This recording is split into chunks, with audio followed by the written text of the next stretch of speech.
Assalamualaikum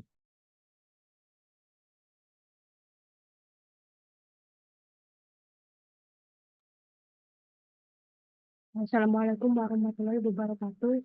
Perkenalkan, kami dari kelompok 4 akan mempresentasikan bab 3 materi internal corporate document untuk mata kuliah corporate governance dengan dosen pengampu Dr.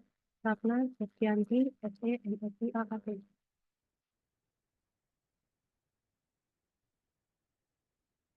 Anggota kelompok 4 terdiri dari Nadia Zafira, Niki Nawamuhako, saya sendiri, Weni Aditya, lalu ada Stephanie Angelina, Muhammad Giri Aryan, Deden Kurniawan, dan juga Nur Aisyah.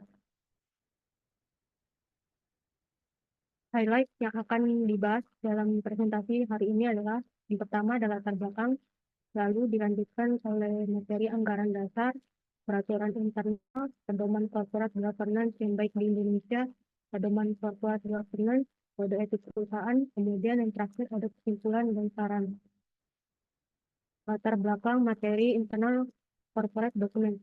Dalam lanskap bisnis yang semakin kompleks, tata kelola perusahaan yang baik menuntut adanya sistem dokumentasi internal yang komprehensif dan efektif. Dokumen-dokumen internal tidak hanya berfungsi sebagai catatan sejarah, namun juga sebagai alat untuk memastikan transparansi, akuntabilitas, dan kepatuhan terhadap regulasi. Perkembangan teknologi informasi telah memungkinkan perusahaan untuk mengelola dokumen secara digital. Namun, banyak perusahaan masih menghadapi tantangan dalam mengelola dokumen internal secara efektif. Akibatnya, informasi penting seringkali hilang, sudah ditemukan, atau tidak terorganisir dengan baik. Padahal, dokumen internal memiliki peran krusial dalam pengambilan keputusan, seperti audit dan juga komunikasi internal. Contoh dokumen internal yang penting meliputi kebijakan perusahaan, SOP, laporan keuangan, dan kontrak kerja. Untuk mengatasi masalah ini, perusahaan perlu membangun sistem manajemen dokumen yang efektif, yang mencakup proses penciptaan, penyimpanan, dan pembuangan dokumen. Dengan demikian, dokumen internal tidak hanya berfungsi sebagai alat administratif, tetapi juga sebagai sarana untuk membangun kepercayaan dengan para stakeholder. Materi selanjutnya akan disampaikan rekan saya.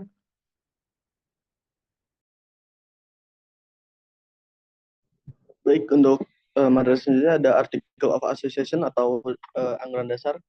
Dalam AOA itu ada beberapa kategori. Yang pertama ada nama perusahaan dan domisili.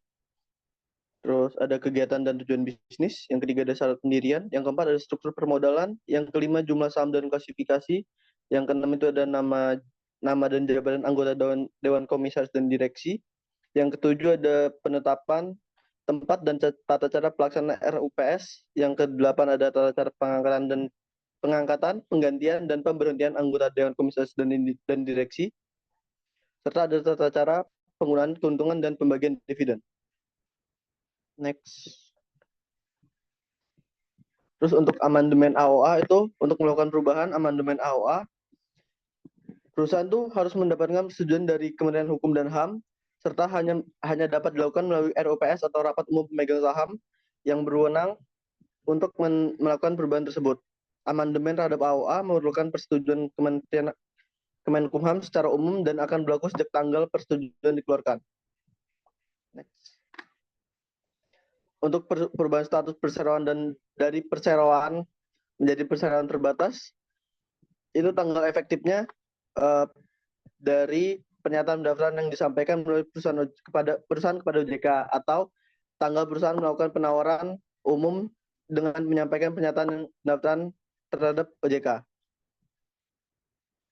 Untuk merger atau akuisisi itu tanggal efektifnya dari tanggal Menteri Kemenkumham mengeluarkan persetujuan atau pengakuan, lalu untuk tanggal kemudian jika ditentukan dalam persetujuan menteri yang diterbitkan, serta tanggal kemudian apabila disebutkan dalam akta merger atau akta akuisisi. Untuk materi selanjutnya akan dijelaskan oleh teman saya. Baik, terima kasih. Yang selanjutnya itu mengenai peraturan internal. Peraturan internal adalah dokumen perusahaan yang menguraikan secara lebih rinci, relevan, dan dengan ketentuan AOA, dan atau mengatur manajemen internal dan urusan perusahaan. Pedoman corporate governance ini juga memberikan nasihat kepada beberapa jenis perusahaan tertentu, yaitu perusahaan publik, BUMN, perusahaan milik provinsi dan daerah, perusahaan yang menyimpan dan mengelola dana masyarakat, perusahaan yang produk atau jasanya digunakan secara luas oleh masyarakat, dan perusahaan yang memiliki pengaruh luas terhadap lingkungan. Nah, hal itu untuk mengadopsi kode tata kelola perusahaan yang mengharuskan perusahaan dan manajemennya itu melindungi kepentingan pemegang saham. Perusahaan-perusahaan tersebut tuh dapat memilih untuk menerapkan peraturan tambahan sesuai kebijakan mereka, seperti halnya jenis perusahaan lainnya termasuk entitas yang tidak terdaftar. Baik diwajibkan atau tidak secara hukum, perusahaan dapat memperoleh manfaat dari penerapan peraturan internal karena beberapa alasan. Yang pertama, persyaratan prosedural untuk mengubah peraturan internal ini tidak seketat persyaratan terkait AOA, sehingga memudahkan perusahaan untuk menyesuaikan diri dengan perubahan keadaan. Lalu, alasan yang kedua itu karena peraturan internal tidak perlu didaftarkan pada pihak yang berwenang, sehingga menghemat sumber daya perusahaan dengan menghindari biaya pendaftaran dan prosedur birokrasi. Next. Nah, yang ketiga itu mengenai Indonesia Good Corporate Government Code atau pedoman tata kelola perusahaan yang baik di Indonesia. Nah, kode tata kelola perusahaan itu berfungsi sebagai sumber daya yang penting baik di negara maju maupun negara transisi. Sebuah badan khusus Komite Nasional Tata Kelola Perusahaan itu mengembangkan kode corporate governance pertama di Indonesia tahun 1999 karena kekhawatiran bahwa sektor publik juga harus mematuhi prinsip-prinsip tata kelola ini. Pemerintah Indonesia kemudian mengganti Komite Nasional Tata Kelola Perusahaan dengan Komite Nasional tentang Tata Kelola yang terdiri dari Subkomite Publik dan Subkomite Korporasi. Nah, pedoman ini tidak mengikat secara hukum, namun berfungsi sebagai model berbasis etika yang memberikan referensi bagi keberhasilan penerapan praktik corporate governance ini. Nah, pedoman ini menjelaskan langkah-langkah yang dapat diambil oleh perusahaan untuk menciptakan checks and balance atas tata kelola dan manajemen mereka, untuk menegakkan transparansi dan akuntabilitas, dan untuk mendorong tanggung jawab sosial di perusahaan demi keberlanjutan jangka panjang. Nah, diperbarui secara berkala, pedoman ini adalah instrumen hidup yang menetapkan standar dan memberikan panduan tentang bagaimana perusahaan dapat menerapkan tata kelola perusahaan, yang tujuannya untuk mencapai pertumbuhan berkelanjutan melalui sistem manajemen yang berbasis pada transparansi, akuntabilitas, tanggung jawab, independensi, dan keadilan. Terus untuk memberdayakan fungsi dan independen masing-masing organ perusahaan, yaitu Dewan Komisaris, Direksi, dan RUPS. Yang ketiga, untuk mendorong pemegang saham, anggota Dewan Komisaris, dan anggota direksi untuk mengambil keputusan yang bertanggung jawab dan mematuhi peraturan perundang-undangan. Yang keempat, merangsang kesadaran perusahaan akan tanggung jawab sosialnya, khususnya kepentingan lingkungan dan sosial masyarakat lokal. Yang kelima, mempertimbangkan kepentingan pemegang saham dan pemangku kepentingan lainnya. Dan yang keenam, meningkatkan daya saing suatu perusahaan secara nasional dan atau internasional guna meningkatkan kepercayaan pasar yang dapat mendorong arus investasi dan pertumbuhan ekonomi nasional yang berkelanjutan. Materi berikutnya akan dijelaskan oleh rekan saya. Oke, baik. Berikutnya masih sama Indonesia Good Corporate Governance Code. Jadi syarat minimum prosedur Corporate Governance Code itu mencakup yang pertama adalah mengadakan dan memberikan suara RUPS. Kemudian yang kedua menominasi, memilih, dan menghentikan dewan. 3. Rapat dewan dan pengaturan koordinasi antar dewan. Yang terakhir adalah evaluasi kinerja dewan. Berikutnya. Nah, jadi Otoritas Jasa Keuangan pada tahun 2014 ini mereformasi tata kelola perusahaan yang dirancang dapat meningkatkan perlindungan investor, memperkuat lingkungan bisnis, dan khususnya meningkatkan standar tata kelola perusahaan di Indonesia. Jadi Otoritas Jasa Keuangan ini menerbitkan peraturan nomor 21, Peraturan Otoritas Jasa Keuangan _04/2015 dan surat edarannya. Jadi ini dikenal sebagai Otoritas Jasa Keuangan Corporate Governance Guidelines untuk mewajibkan penerapan corporate governance yang semula hanya dianjurkan CG Kode tahun 2006, tapi kini setelah adanya aturan tersebut mengikat secara hukum. Berikut.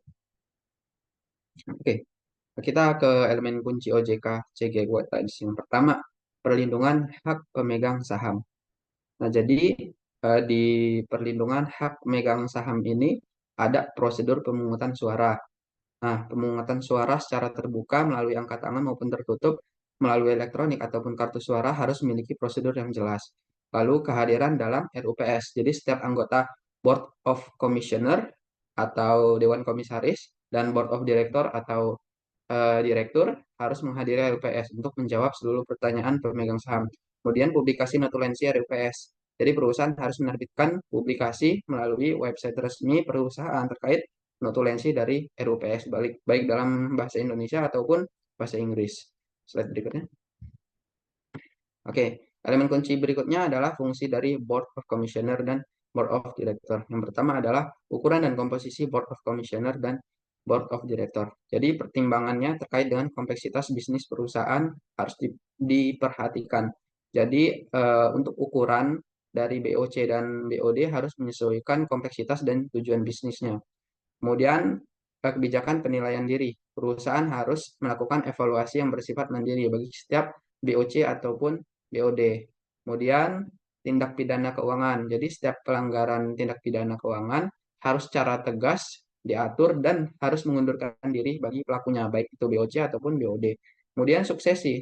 Jadi komite nominasi dan remunerasi kalau ada dan juga Board of Commissioner harus menetapkan skema suksesi anggota BOD atau pergantian BOD maupun manajer perusahaan. Slide berikutnya. Komunikasi dan partisipasi stakeholder. Yang pertama adalah komunikasi. Jadi komunikasi dua arah yang teratur dan kuat terhadap investor harus dikembangkan sehingga dapat menampilkan transparansi. Kemudian ada perdagangan dalam atau insider trading. Jadi perusahaan harus membuat kebijakan yang tepat dan efektif untuk mencegah terjadinya insider trading. Kemudian anti korupsi maupun kecurangan.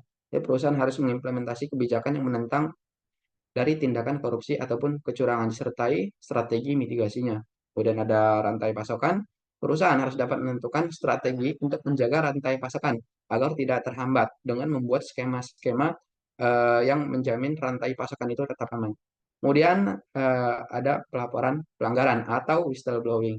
Jadi perusahaan diharapkan bisa membuat aturan terkait whistleblowing seperti menjaga keamanan dan kerahasiaan jadi dari sang pengadu. Slide berikutnya.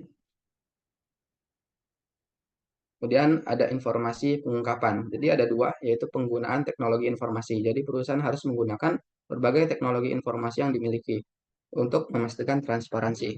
Dan yang kedua adalah pengungkapan kepemilikan beneficial.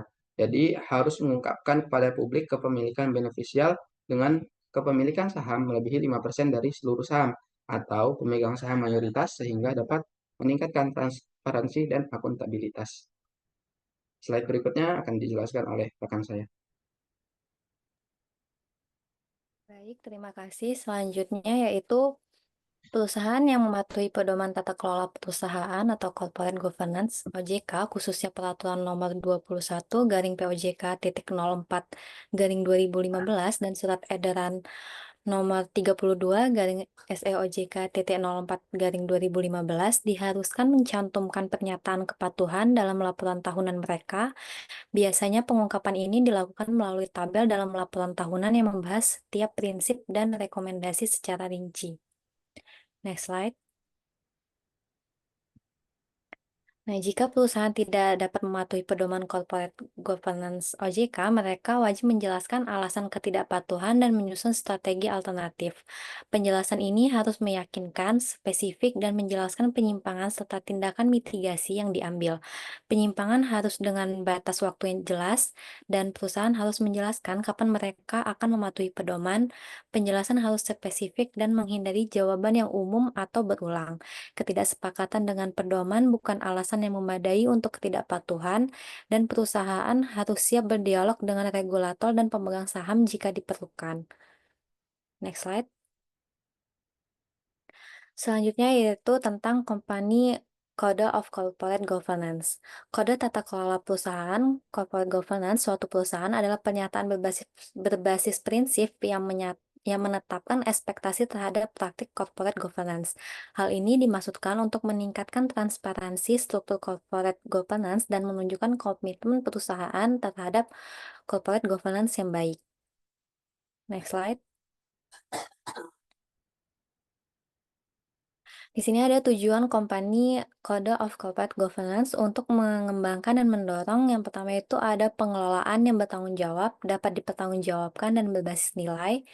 Kemudian ada Dewan komisaris dan direksi yang efektif dan bertindak demi kepentingan terbaik perusahaan dan pemegang sahamnya, termasuk pemegang saham minoritas, dan berupaya meningkatkan nilai investasi pemegang saham secara berkelanjutan. Kemudian ada keterbukaan informasi dan transparansi yang tepat, serta sistem manajemen risiko dan pengendalian internal yang efektif. Next slide. Perusahaan yang mengadopsi, menerapkan, dan memperbarui kode tata kelola perusahaan secara berkala menunjukkan komitmen terhadap tata kelola yang baik. Untuk membangun kepercayaan dari pemegang saham, karyawan, investor, dan masyarakat, kode tata kelola ini harus melampaui kepatuhan hukum dengan mengintegrasikan praktik terbaik yang diakui secara nasional dan internasional. Next slide. Kemudian ada kode dan pedoman perusahaan dapat mencakup sejumlah besar topik. Di negara-negara standar tata kelola yang tinggi, banyak perusahaan secara sukarela memiliki kode atau pedoman tata kelola perusahaan selain dari Articles of Association. Kode etik ini biasanya berupa pernyataan prinsip singkat yang mencerminkan komitmen Dewan Komisaris dan Direksi untuk menjalankan operasi perusahaan secara jujur, adil, dan bertanggung jawab secara sosial. Topiknya yaitu termasuk ada masalah umum tata kelola perusahaan, praktik Dewan Komisaris yang baik, praktik direksi yang baik, hak pemegang saham, pengendalian internal dan manajemen resiko, pengungkapan dan transparansi, serta akuntabilitas perusahaan kepada stakeholder. Topik yang akan dibahas akan bergantung pada isu-isu yang paling relevan dengan perusahaan. Selanjutnya akan dijelaskan oleh rekan saya. Baik, materi selanjutnya adalah Company Code of Ethics. Kode etik perusahaan adalah panduan perilaku yang harus diikuti oleh dewan dan karyawan dalam berinteraksi dengan berbagai pemangku kepentingan, seperti pelanggan, mitra bisnis, dan masyarakat. Kode etik ini harus bersifat praktis dan mudah dipahami, memberikan panduan konkret tentang cara menghadapi dilema-dilema etika pada sehari-hari. Pengembangan kode etik harus mempertimbangkan karakteristik unik perusahaan, termasuk ukuran, budaya, dan nilai-nilai bisnisnya. Proses pengembangan ini harus melibatkan seluruh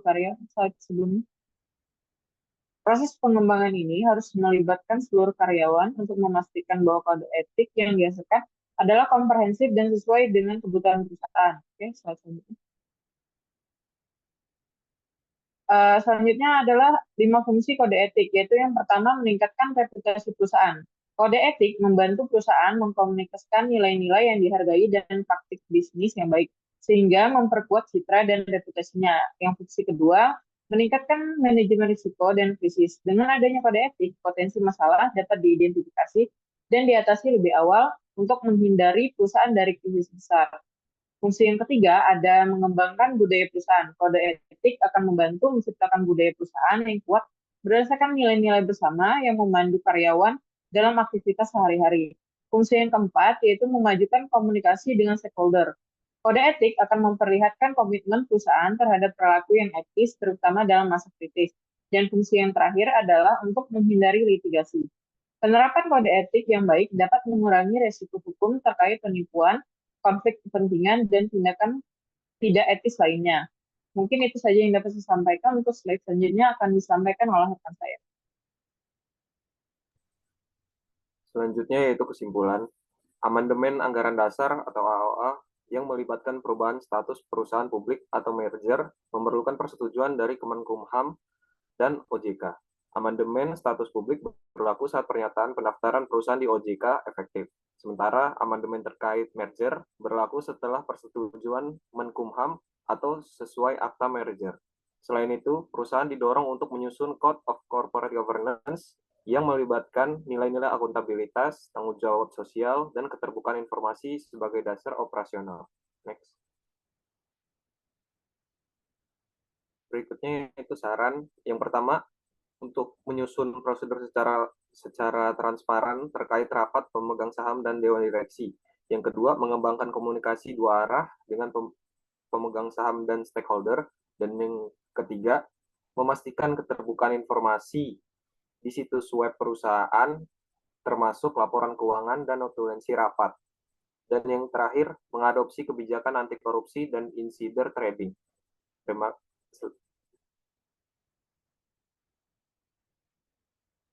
kasih. Selanjutnya saya serahkan ke moderator.